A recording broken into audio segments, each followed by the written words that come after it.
வாழ்விலே நீர் பாராட்டின தயவுக்கெல்லாம் நான் பாத்திரனல்ல.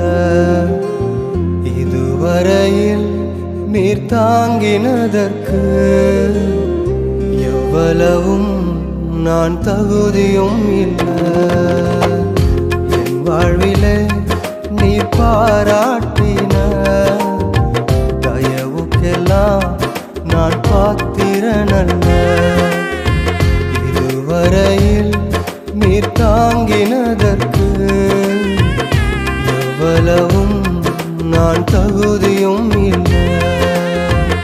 மாறாமலே உடனிருந்தி விலகாமலே நடத்தி வந்தி.